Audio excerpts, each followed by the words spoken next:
Hi all, this is Monday morning. ഇന്നലെ രാത്രി chilli gobi ഉണ്ടാക്കിയിട്ട് പൂരിയും കൂടെ ചെയ്യണമെന്നായിരുന്നല്ലോ പ്ലാൻ. അത് പാളിയല്ലോ. അപ്പോൾ ഇന്ന് രാവിലെ ബ്രേക്ക്ഫാസ്റ്റിന് പൂരി ഉണ്ടാക്കാമെന്ന് കരുതി. ഫ്രിഡ്ജിൽ ചില്ലി ഗോബി ഇരിപ്പുണ്ട്. അത് അവനിൽ വെച്ച് ചൂടാക്കി എടുത്താൽ മതി. കുക്കുവിന് കൊടുത്തു വിടാനുള്ള എഗ്ഗും കെറ്റിലിൽ വെള്ളമൊക്കെ വെച്ചിട്ട് കുറച്ച് മൈദമാവും കുറച്ച് ആട്ടമാവും കൂടെ മിക്സ് ചെയ്ത് പൂരിക്കുള്ള മാവ് ഞാൻ സെറ്റ് ചെയ്ത് വെച്ചു. കുറച്ച് നേരം അതങ്ങനെ മാറ്റി വയ്ക്കാം. ഇനി ഒരു കോഫി കുടിക്കാം.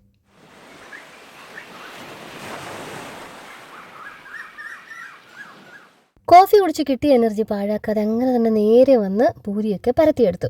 ഞാൻ എണ്ണ തേച്ചാണ് പരത്തി വെക്കാറുള്ളത്. ഇതിങ്ങനെ അടുപ്പിച്ചടുപ്പിച്ച് വെക്കാണ്ടിരിക്കാൻ ഞാൻ നോക്കും. ചിലപ്പോൾ ഈ മൈദയും കൂടെ ചേർക്കുന്നതുകൊണ്ട് ഒട്ടിപ്പിടിക്കാറൊക്കെ ഉണ്ട്. അതുകൊണ്ട് മാക്സിമം അവിടെ ഇവിടെയൊക്കെ ആയിട്ട് പൂരി പരത്തി വെച്ചിട്ട് ഓരോന്ന് വീതം ഞാൻ പൊരിച്ചെടുത്തു.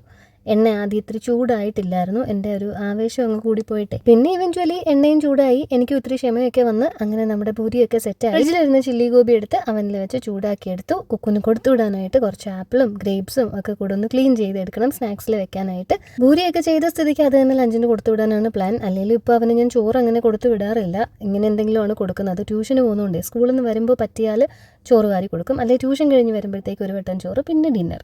അപ്പോൾ ഇങ്ങനെ എന്തായാലും ഒരു ഫുഡ് 3 നേരം എന്നുള്ളത് ഞാൻ ഇങ്ങനെ സ്പ്ലിറ്റ് ചെയ്ത് 4 നേരമൊക്കെ ആക്കിയിട്ടുണ്ട്. അവൻ്റെ വെയിറ്റ് കൂട്ടുക എന്നുള്ളതാണല്ലോ ലക്ഷ്യം. വെയിറ്റ് കൂടുന്നുണ്ടോ എന്ന് നിങ്ങൾ ചോദിച്ചില്ലേ? കൂടുന്നുണ്ട് കേട്ടോ. അവൻ്റെ ഉണ്ണി വയറ് ഒരുപാട് ക്വാണ്ടിറ്റി ഫുഡ് കൊണ്ട് നിറയ്ക്കുക എന്നുള്ളത് ഇമ്പോസിബിൾ ആയിട്ടുള്ള ടാസ്ക്കാണ്. പക്ഷേ ഇങ്ങനെ സ്പ്ലിറ്റ് ചെയ്ത് കുറച്ചായിട്ട് ഇടയ്ക്കിടയ്ക്ക് ഇങ്ങനെ കൊടുക്കുമ്പോൾ അത് വർക്ക് ചെയ്യുന്നുണ്ട്.